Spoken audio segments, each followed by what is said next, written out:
बिस्मिल्लाहिर्रहमानिर्रहीम। अस्सलाम वालेकुम नाज़रीन, आप देख रहे हैं मकबूल ऑफिशियल और मैं हूं रिजवान मकबूल। आज बुध का दिन है और मार्च की 30 तारीख है और अभी आप देख ही रहे हैं जो कुछ हो रहा है। जैसे अभी आप ख़बरों में भी सुन रहे होंगे, मैं भी यहाँ पे ख़बरों में ही सुनता हूँ और देखता हूँ जो कुछ भी है। और उसे आजकल जो ज़्यादा जो है वो है ख़त का ज़िक्र। किसने ख़त लिखा, कहाँ से ख़त आया, कौन लिखने वाला है, इसकी वजह क्या है, ख़त है भी कि नहीं, और इसमें जो कुछ लिखा है वो उसका पाकिस्तान को क्या नुकसान हो सकता है, पाकिस्तान को क्या फ़ायदा हो सकता है।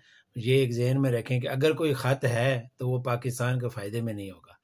तो इसके ऊपर आज बात करेंगे और मैं आपको बताऊंगा कि इसमें जो मैंने पढ़ा है, जो मैंने देखा है, जो मैं हिस्ट्री को पढ़ के देखा है कि इसमें क्या है। सबसे पहले तो मैं आपको ये बता दूं कि लोग ये पूछ रहे हैं कि ये ख़त किसने लिखा, कहाँ पे आया। जब आपको इस्लामाबाद के जलसे में याद होगा, उसमें शाह महमूद कुरैशी साहब ने कहा कि मेरे सीने में बहुत से राज दफन हैं और एक ऐसा ख़त है जो कि मैंने इमरान खान साहब को पहुंचा दिया है। इसका मतलब है कि ये ख़त वजारत ख़ारजा को ही लिखा गया है या जो कौमी सलामती के मुशीर हैं मोईद यूसुफ, उनको लिखा गया है। और उसमें जो है जो अभी तक जो वैसे तो अभी थोड़ी देर पहले जो पाकिस्तान के सीनियर जर्नलिस्ट हैं उनको भी दिखा दिया गया है। अब ये ख़त में कोई बात छुपी तो रहेगी नहीं, कुछ ना कुछ इसका बाहर आ जाएगा। लेकिन अभी तक जो बताया गया है वो यही है कि इसमें धमकी दी गई है अगर तहरीक अदम एतमाद कामयाब हो गई तो इसके पाकिस्तान को खौफनाक नताइज भुगतने पड़ेंगे। और इसमें पाकिस्तान के लिए और इस ख़त को हुकूमत जो है वो उस ख़त से ममासलत दे रही है जो कि जुल्फ़िकार अली भुट्टो शहीद को लिखा गया।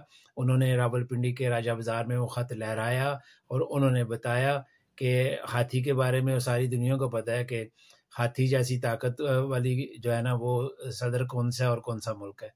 तो उन्होंने दिखाया उसके बाद उनके साथ क्या हुआ।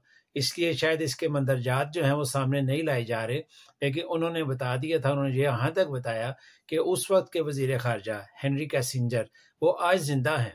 आप उनकी किताब पढ़ लीजिए, उसमें उन्होंने क्या लिखा। उन्होंने सब कुछ वो मान गए जो कुछ आज तक कहा जा रहा है। तो वो साजिश थी एक, और साजिश के जो मरकज़ी किरदार थे उनकी औलादें जो हैं आज इस साजिश में। और मैं तो हैरान हूँ कि उस साजिश के नतीजे में जुल्फ़िकार अली भुट्टो शहीद को फांसी दी गई।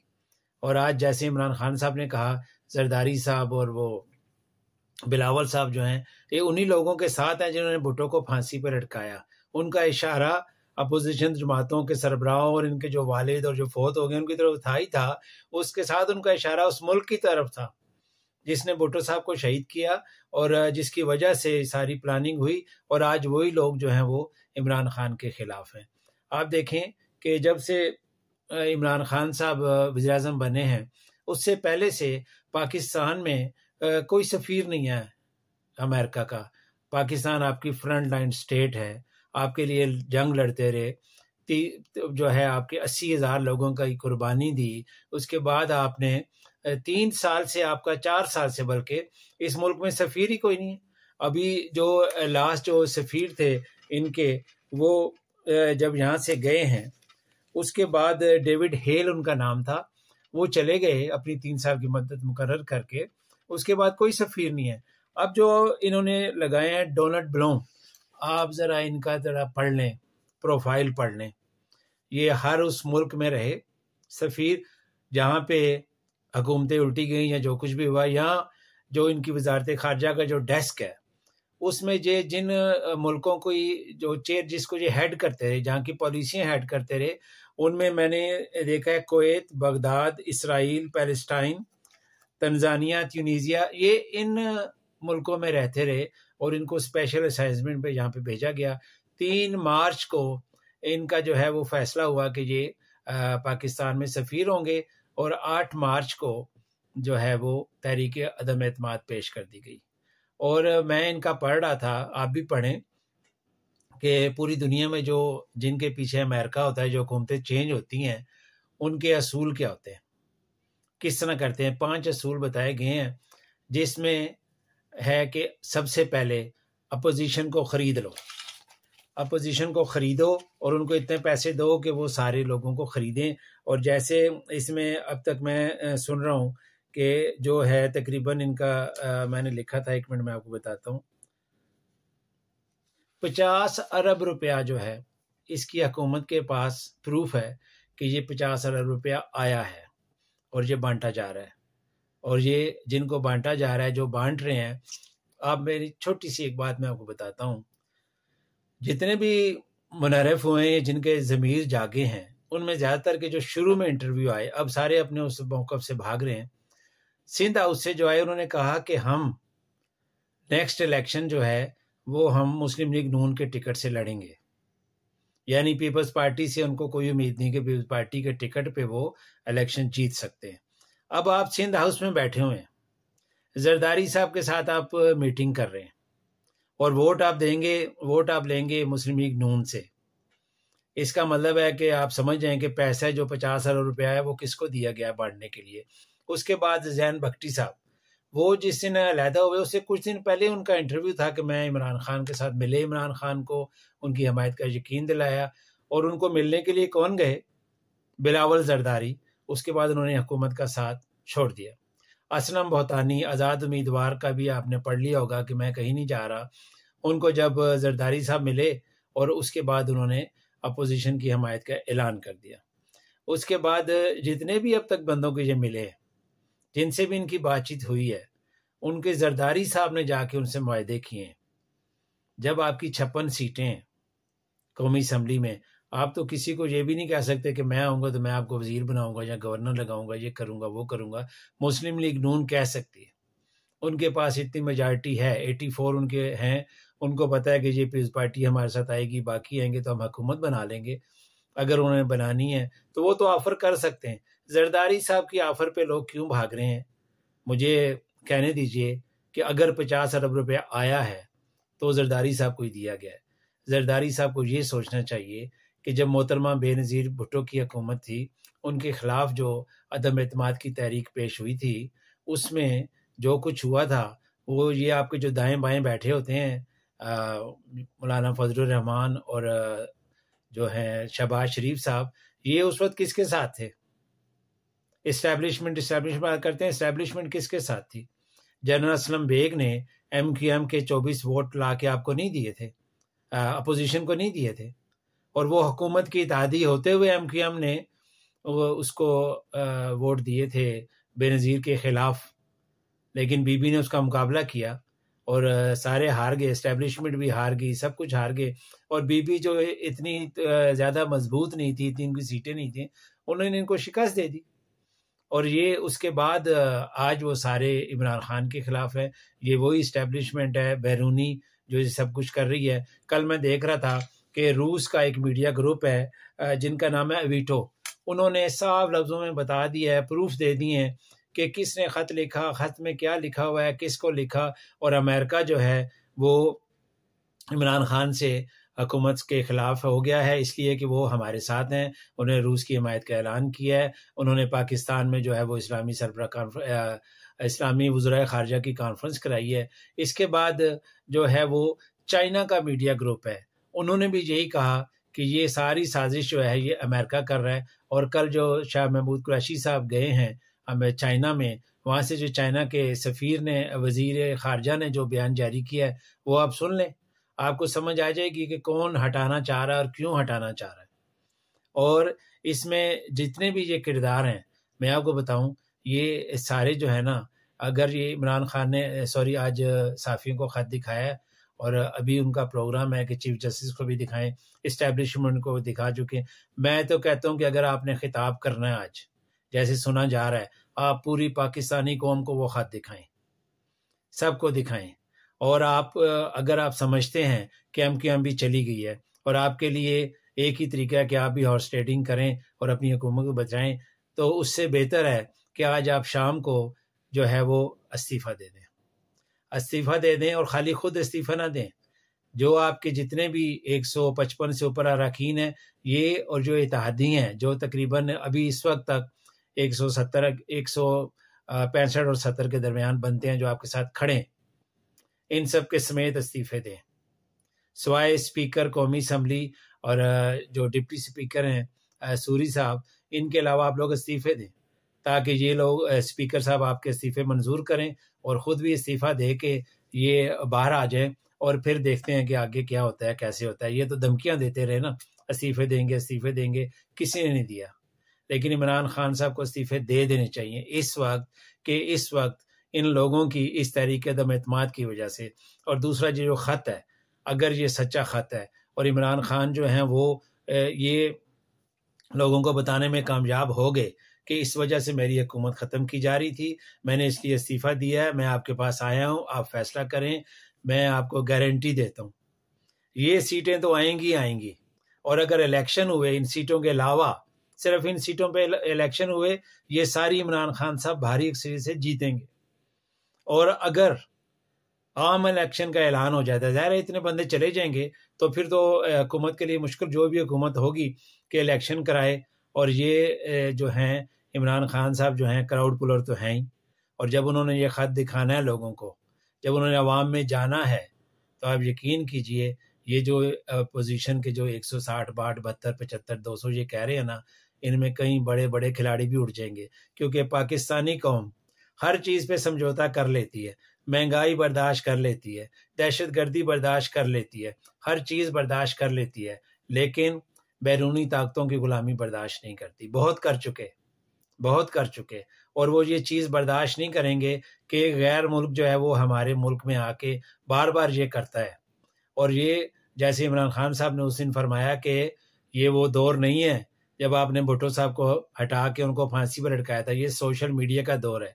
सोशल मीडिया के दौर में तो आप कुछ नहीं कर सकते। आपने तुर्की में देखा, अभी कुछ ही साल की बात है, तुर्गत जो है उनके तुर्गत कह रहा हूँ, तैयब अर्दवान जो है उनकी हुकूमत के लिए इन्होंने कोशिश की, अमेरिकन ने उनकी हुकूमत का तख्ता उठने के लिए। एक बंदे ने अपने फ्लैट में से आर्मी की मूवमेंट देखी आधी रात को और उसने सोशल मीडिया पे डाल दिया कि मुझे लगता है कि कोई गड़बड़ हो रही है। और जैसे उन्होंने बताया बाद में तैयब अर्दवान ने कि वो भी उस वक्त सो रहे थे। तो एक बंदे ने सोशल मीडिया पे डाला और आनन फानन हजारों बंदे जो कि बाद में लाखों में बदल गए, वो तुर्गत एजाल के जहाँ पे वो रहते थे वहाँ पे इकट्ठे हो गए।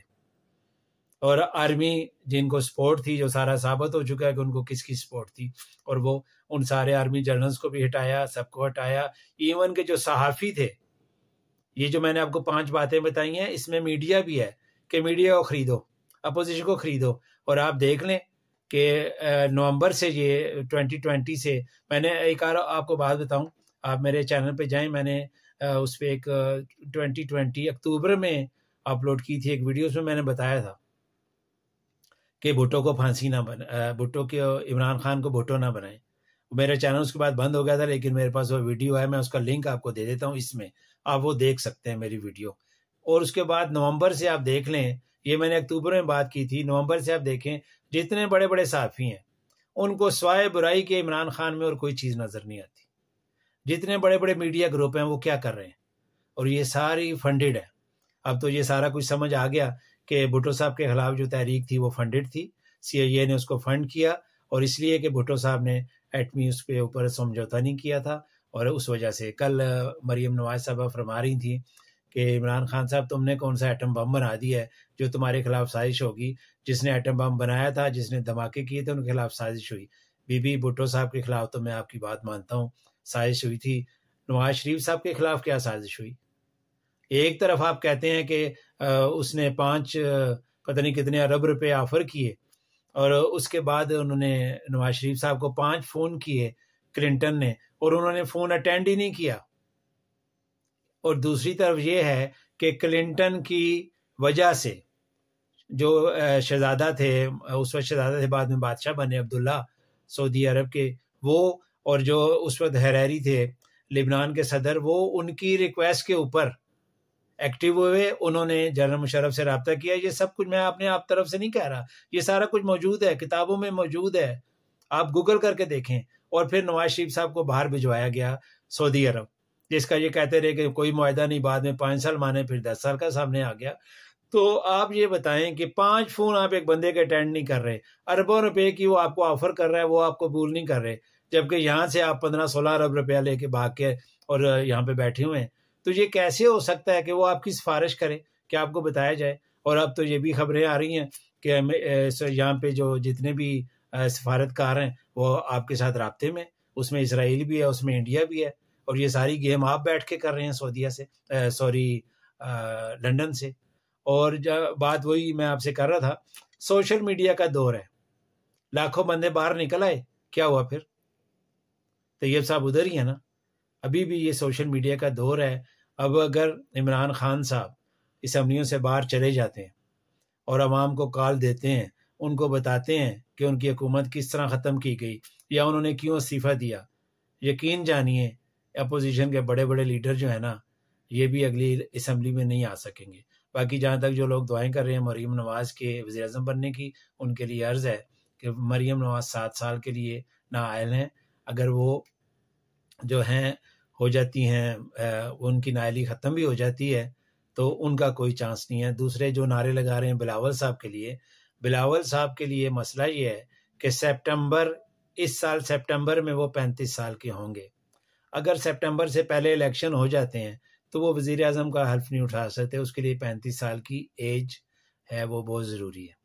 तो आखिर में मैं आप सबसे यही आपको बताना चाह रहा हूँ कि अगर ये ख़त है, हाँ एक और बात मुझे याद आई, शहबाज शरीफ साहब ने कहा उस दिन प्रेस कॉन्फ्रेंस में कि अगर मुझे ये ख़त दिखा दिया जाए, अगर ये ख़त असली है तो मैं ये इसकी अदम एतमाद से पीछे हट जाऊंगा। तो मुझे तो चाहिए, मैं तो कहता हूँ इमरान खान साहब को सबसे पहले इनको ही बताना चाहिए। वैसे तो ये जितने भी इन्होंने वादे किए, नाम बदलने के, पेट फाड़ने के, इन्होंने कोई भी नहीं वादा पूरा किया। आप इनको ख़त बताएं, ये इससे भी भाग जाएंगे, और अगर नहीं भागते तो ये वापस ले लेंगे, तो पता चल जाएगा कि ये कितने पानी में है। क्योंकि अगर आपने 30 अरबों रुपया लिया हुआ है और आप ये कर रहे हैं तो आप वापस नहीं लेंगे। और अगर आप वापस लेते हैं, यहाँ पे जितने भी मुनाहरफ हैं और जो भी ये पेश कर रहे हैं तहरीक अदम एतमाद, इनसे मैं यही कहूँगा कि अगर तहरीक अदम एतमाद कामयाब हो गई या इमरान साहब इस्तीफ़ा दे के वापस आ गए, अवाम में चले गए, आप लोगों की कोई जगह नहीं है। चाहे मुस्लिम लीग का टिकट हो, चाहे पीपल्स पार्टी का हो, चाहे किसी का भी हो, आपके लिए कोई जगह नहीं है। और ये इसलिए अगर आप ये तहरीक अदम एतमाद वापस ले लेते हैं तो आपको फेस सेविंग मिल जाएगी, आपको आइंदा लोग वोट देंगे, आप लोगों के पास जाएंगे, आप कहेंगे बिल्कुल जी हमने ख़त देखा, पाकिस्तान के खिलाफ साजिश थी, इसलिए हमने पाकिस्तान के वकार की खातिर, पाकिस्तान की वजह से हमने तहरीक अदम एतमाद वापस ले ली थी, और अब ये है कि ये इमरान खान का हम इलेक्शन में मुकाबला करेंगे, और आपने देखना है कि अदम एतमाद में हमने इसका साथ नहीं दिया था, लेकिन क्योंकि मुल्क मुआशी तौर पर तबाह हो रहा है, महंगाई हो गई है, ये हो गया वो हो गया, आप हमें वोट दें। यकीन जानिए लोग इनको वोट देंगे, इनको वोट मिलेंगे। लेकिन अगर आप ये साजिश इमरान खान साहब साबित कर देते हैं साजिश है, आपको कुछ नहीं मिलने वाला। ये इसमें कोई शक नहीं है कि इसमें इमरान खान साहब आपको जो है ना सियासत करने नहीं देंगे, चाहे असम्बलियों से बाहर हों, चाहे असम्बलियों से अंदर हों। बाकी जो MQM ने जो फैसला किया अभी तक, तो यही जो सुन रहे हैं TV रेट पे कि वो हुकूमत के साथ नहीं जा रहे और ये उसमें जा रहे हैं। ये MQM ने बहुत सारे गलत फैसले किए हैं, ये सबसे बड़ा गलत फैसला होगा। इनको कराची में भी वोट नहीं मिलेंगे, इनको पता है कि इनको कराची में इतने वोट नहीं मिले जितने इमरान खान को मिले, और अगली दफ़ा इनको नहीं मिलेंगे। अब वो कह रहे हैं जी हमारा पीपल्स पार्टी से, अभी कल तो उन्होंने आपका एहतजाज में बंदा मार दिया, बल्दियाती आपकी कोई उन्होंने बात नहीं मानी, आज वो सब कुछ मानने को तैयार हो गए। और जितने आपके साथ मुआहदे हुए हैं ये किसने किए? पहले इमरान खान ने किए, मुस्लिम लीग नून ने किए, पीपल्स पार्टी ने किए। आज अब कहते हैं कि हमारे इतने बंदे लापता हो गए, तो आपके लापता बंदे किसने किए? इमरान खान ने किए, मुस्लिम लीग नून और पीपल्स पार्टी के दौर में हुए। आपने कहा हमारे इतने लाखों लोग शहीद हो गए, वो किसने किए? इन्होंने किए ना, इनके दौर में हुए। मुस्लिम लीग नून के आज कितने हुए आपके बताएं? इमरान खान के दौर में कितने बंदे मारे गए MQM के? यहाँ जो बेगुनाह लोग मारे जा रहे थे, सिर्फ पीपल्स पार्टी के दौर में लाखों बंदे मारे गए, उनको कौन मार रहा था? ये भी तो बताएं। और आज आप कह रहे हैं जी हम कराची के मफाद के लिए, आपको कुछ नहीं मिलने वाला। आपको जो भी मिलेगा इमरान खान के साथ साबित कदम रहने पे मिलेगा। आपने देख लिया कि पाकिस्तानी जो कराची की जो अवाम है, जिस दिन नारा लगाया इल्ताफ़ हुसैन साहब ने पाकिस्तान मुर्दाबाद, उस दिन के बाद इल्ताफ़ हुसैन साहब की सारी सियासत ख़त्म हो गई। तो जब इमरान खान साहब ये साबित कर देंगे कराची के अवाम पे कि आप एक साजिश के तहत ये सब कुछ, उनकी हुकूमत ख़त्म की गई, आपको कराची में कोई वोट नहीं देगा। पढ़े लिखे हैं, समझदार हैं, और सोशल मीडिया में सबसे आगे कराची के लोग होते हैं। इसलिए मेरी तमाम पाकिस्तानियों से, तमाम लोगों से अपील है, जो ये सुनेगा, जो भी है, जो मेरे जैसे ही सारे, कोई बड़ा आदमी तो मेरी वीडियो देखता नहीं होगा, उन सब से अपील है कि इस पाकिस्तान के लिए, पाकिस्तान को देखें, पाकिस्तान के लिए कौन बेहतर है। और अगर ये बात इस्टेब्लिश हो जाती है कि कोई ख़त लिखा गया और ख़त है, तो फिर इमरान खान को फौरी तौर पे असम्बलियों से बाहर आ जाना चाहिए।